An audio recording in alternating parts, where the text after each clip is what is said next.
Concilier ces deux dimensions, eau et énergie, dans des contextes temporels et spatiaux aussi différents, n'est pas chose aisée. Et ça, il faut qu'on l'intègre tous collectivement.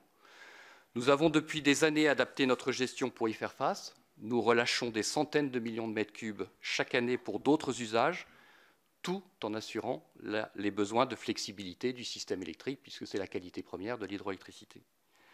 La mobilisation des réservoirs hydrauliques est déjà largement activée. Comme je vous le disais, 2/3 des concessions hydroélectriques ont déjà d'autres usages de l'eau que la production d'énergie.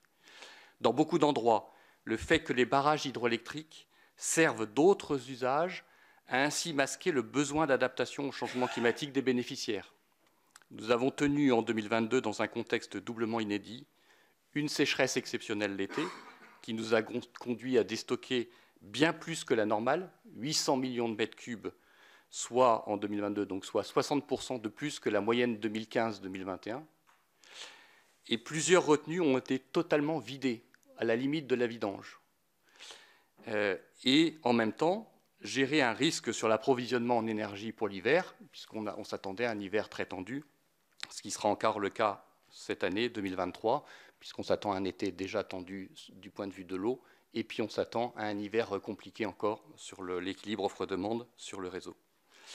Et donc, ce qui nous a conduit à devoir constituer, en même temps que cette gestion multi-usage de l'eau, des réserves d'eau suffisantes pour passer l'hiver et les pointes de consommation.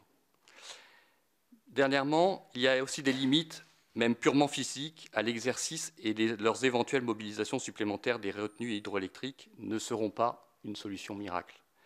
D'une part, parce que nos installations ne sont pas géographiquement toujours localisées là où se trouvent les besoins en eau. Je crois que le directeur de l'eau et de la biodiversité, M. Thibault, l'a exprimé aussi devant vous lors de son audition. D'autre part, parce que les volumes seraient insuffisants en fait, pour couvrir l'ensemble des besoins, ceci étant rendu croissant par les besoins liés au changement climatique. Notre conviction profonde est qu'il n'est pas question de sacrifier une des dimensions, eau ou énergie, au bénéfice de l'autre. Notre défi collectif est bien de réussir de front et la transition énergétique et la gestion durable de la ressource en eau.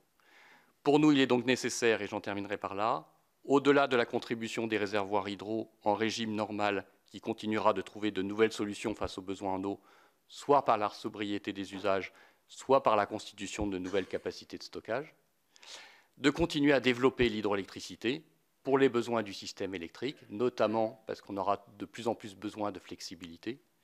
Nous considérons qu'il y a encore du potentiel de développement en France et en Outre-mer, que ce soit dans un cadre purement énergétique ou multi-usage de l'eau, Monsieur le Préfet en a parlé, équilibré, comme nos prédécesseurs ont su le faire sur la Durance, qui est un bel exemple où justement, au titre du multi-usage de l'eau, énergie et agriculture, on a construit un bel ensemble.